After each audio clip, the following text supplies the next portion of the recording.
some evangelists, wala siya ang missionaries, no? Ang evangelist. And some pastors and teachers. Sa atong panahon karon, wala na ang prophet apostles. Ang katapusang apostoles nga gihimo sa Ginoo mo si Apostol Paul. Wala na lain.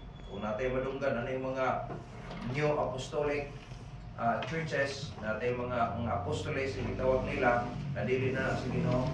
Kay usa sa qualification sa mahimong apostoles, nakakita agad siya kan Jesus Christ personally, no? Na istorya niya si Jesus Christ personally. Usa sa qualification sa mga apostles. Kung mangutana ta kang Paul, kay atong panahon na si Paul na imong apostoles, to ano man si Jesus sa langit, nakakita ba siya kan Jesus Christ? Yes. Na istorya ba niya si Jesus Christ personally? Yes. O mo na katapusan ng apostoles. Kung niya yung mga apostoles karon nga na-exist sa kalibutan, piki na dili na sa tinuod. Kay sa Bible, ang katapusang apostoles nga gihimo gyud ni Jesus Christ si Apostle Paul na lang. Then sunod din siya and some prophets. Na yung mga prophets. Pero karon wala na po tayo prophets. Nga naman kumpleto na ang Bible. So naana sa Bible na ito ginabase ang tanan sa may tungod sa atong pagturunan. So nanay prophets, karon sa atong panahon wala na. And some evangelists. Evangelist is another word is missionaries. Naapa ni, no? Sa atong panahon karon. Pero sumala sa akong nakatunan, dito mi sa Binavista, ang evangelist, ang trabaho niya tulong kabutang. Una, ang wali sa may balita. Sunod, ikatulo, ay kadua mao ang pagpundar of church. Bot pasabot mga magtigom o mga tao aron ma-establishar sila. Then ikatulo ang iyang pagpundar pagbutang og local pastors. Way trabaho sa missionary. So dili na mahimo matawag ni mga babaeng missionaries. Ngimong sabton wala mga babaeng missionaries. Kaya wala may babaeng magwali diha sa pulpit mag-organize og church. Dili matawag ang mga babaeng missionaries. Pero musulod sila sa ikatulo ang katapusan gitawag og teachers. Pwede, ang mga teachers, trabaho nila ang pagtabang sa pastor. Mao na ang trabaho daw o pastor o missionaries. Kay nay makita nato sa trabaho diri sa unahan. Unsa day ang mga trabaho aning tulo ang nabilin diri sa kalibutan, missionaries, evangelists, and some pastors, no? Ang pastors unya teachers. So ako na yun, ang missionary, ang trabaho niya is to enlarge the coast. Buat pasabot, ang atong pagtulon diri dadon niya sa laing lugar, itudlo dito, di siya mohimog iya. Pagtudlo siya, kung unsay gitudlo diri, mao pud ang trabaho sa missionary. Dili pwede nga maghimo kang imong kaugalingon nga pagtulunan. So, trabaho na sa missionary. Pagka na kanay mga tao, tapupon siya, pagkatapos lig-onon sila, ingon nga church, muna mag-baptize sila, para sa church. Then, sa dihang nanay church, magpundar po siya, mag-train siya og mga tao nga mahimong magpastor sa maong lugar. So, muna siya ang gitawag og mission work, no? Missionary work. Muna, magbalik-balik na, tulo. Pagka napundar na, nanay pastor, mula ko na sab siya diha, kay mula ko na sab sa laing lugar, kay magpundar po sila yung churches. Ang ikaduhang trabaho sa missionaries is church planter sila. Church planter na sila. Pagkatapos, i-establishan na local churches, na mga local pastors, wala ka na sa laing lugar na sa kaya magtigong po mga tao to expand, no? To extend the work. Then, mag-establish ang church, pagkatapos, maghimo din sila ang mga pastors, ibilin sa church, o muna trabaho na, so on and so forth. Hantod, magtigo lang sila, wala sila kagaling balay, no? Ang mga missionaries. Wala ko na yung mga missionaries karon nga mag-mission sila na magpundar og balay, ana piki na, digi na mo. Dati mga missionary kapila nagbalik-balik sa Padre, tawag sila dito sa foreign field, di na sila gitawag og missionaries. Ay makabalik na yung makaabot diri nga mga babae, ako sila gi-correct. Ano siya? Kaya trabaho sa missionary, dili sa tawag missionary. Dili siya matawag siya. Pwede siya matawag teacher. Pwede gyapon sila mag-help sa mga missionaries. Kaya ang mga teachers ang trabaho nila pagtudlo manggid sa pulong sa Ginoo. Ang purpose makita ko sa una na akong explain. Ako sang explain ng mga offices man ang tawag ani God. Ang evangelist or missionary is an office. pastor also is an office. Then teachers also is an office. So dapat masabtan na ito nato ang mga terminology o ang ilang mga works, no? Ilang mga works. So those are the work of the missionary na anak karon sa atong panahon karon. Wala na mga natay kita mission support tungod kinay mga missionaries and teachers nga to sa laing lugar pagtudlo sa pulong sa Ginoo na atong kinabuhi karon. So pastors, dapat ang pastors sa pagkakaron. Ang mga pastors ang trabaho nila is to govern the church. May trabaho sa pastor. Dili na siya trabaho niya pagplant of church, di trabaho niya na. Pero ang ato kasagaran din sa ato sa lokal, siya ang mag-una missionary siya. Pag naa ng mga tao, wala pa siya matrain ng mga tao ng mga pastor, siya ang magpastor. Mga panagyapon ang gimo sa missionary. Pagtanaw na, istabisaro ng bulaton, nanay pastor. Example na, si Pastor Bruce Rice, gikan sa Amerika, pag-abot niya sa Manila, nag-mission siya Cagayan de Oro City. That was the first work of missionary Bruce Rice. Kunya, sa pila ka tuig niya diyan, nanay mga tao, nanay building, nanay nanang ministry, usa sa iyang pang-train anak siya, kana si Pastor, fully grown na siya, niya miabot sa punto nga mag-foreign missionary na siya. Pero giingnan siya ni Pastor Bruce Rice, ayaw, pabilin ka diri, kay mas daghan kang mahimo kung diri ka mo pabilin. So, for the first time, wala kasabutan na si Pastor Pastor Denver. Kaya gikan sa pagbatan uni, atod nga, naminyo siya, diha man siya sa kamot ni Pastor Bruce Rice. So, ulat lang sa, atod biabot sa punto nga nakita ni Pastor Bruce Rice nga pwede na siya biyaan, mahimo na kibali siya ang local pastor. So i-accept si Pastor Bruce Rice ning adto sa Dipolog. No, para ang trabaho niya. So ang pastor niya dili na siya si Denver Andales na.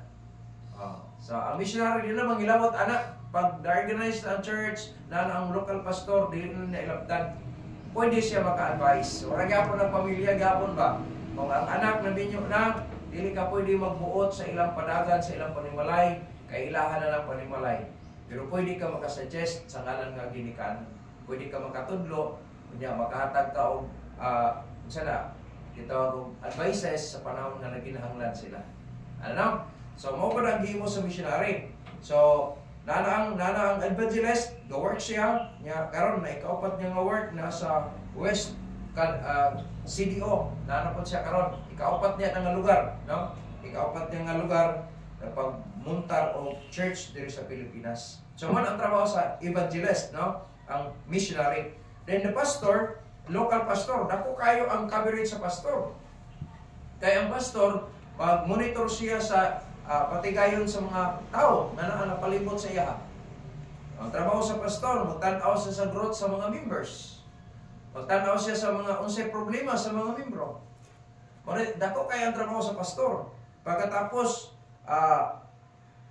iyang trabaho ang pagsuporta sa missionaries. Ano man na? Kaya dili, mag-church ana nga, magpasalig-salig ana, mag-support sa missionary kung wala pastor, magpasalig. Ang pastor magid ang gaplano ana tanan. Maghimo ta og mission work, man sugdon gina sa pastor. Ang pastor gid ang mag-lead anak. No? Wala trabaho niya. Pagkatapos, ang pastor maglig-on sa mga Kristohanon aron makabalo sab sila sa pagtudlo sa pulong sa Ginoo. Ang tanan nga mga membro dili ta matawag og missionary. Ako nasabtan ako ang explanation ni Pastor Bruce Rice. Dili ta gitawag missionary. Pwede ta mga tawag teachers of the word of God. Tanan babae ug lalaki kay ang teacher pwede siya, ang lalaki mahimong teacher, ang babae mahimong teacher. Pero ang mga babae di pwede mahimong pastors. Na, pinasabtan na ang mga offices, kung nasabtan na siya, sa iyon rin unta, no? Sa paggamit ang mga term, kung nasabtan. Pero sa ako, tawag na akong missionary, ratsana tanan, pero di, nasabtan akong istadihan po balik, kung sakto ba yan po, naging mga terminologies. Para nag-eskwela man tag hermeneutics, nag-eskwela man tag hermeneutics, nag-eskwela man tag hermeneutics. So, tama, di mo kita perfect yun noon. Pero along the way, pareho sa ingon niya, kung wala siya na missionary, wala na siya kuan, Diha siya nakabalupod ani nga mga terminolohiya na dayon. Unsay trabaho day ani nila, so gistudihan. So natudlo niya, ako na sabtan pud tama sa insakto gid pa. Ganay work ang missionary. Dili kung kada office wala day specific nga trabaho, lagi mga specific din sila nga mga works. Pero agud kang John, gitawag si John og John the Baptist kay mo ang trabaho sa Baptist, no? Pero magtudlo siya sa pulong sa Ginoo aron maghinusol ang mga tao. Ikaduha, tigomon niya ang mga tao para sa simbahan. Dili man siya ang kuan kanang gitawag og magtukod sa ining buluhaton, siya lang ang gitawag og messenger. Dili gid siya ang mupundar, no? Siya lang ang nag-igpamaba, like term. So ilang giandam ang mga tao. Pareha ba sa kuan kining politics? Nanay rally, dili ang mayor wadto, messengers na siya. Pero sa rally, ang highlighted na ang mayor gyud ang iyang mga kauban. Ang uban na wala kaila kinsa nagmuntar sa bangko, wala ang mga tao wala kaila sa nagmuntar sa tent, wala kaila sa katong nagkuan sa sound system, wala.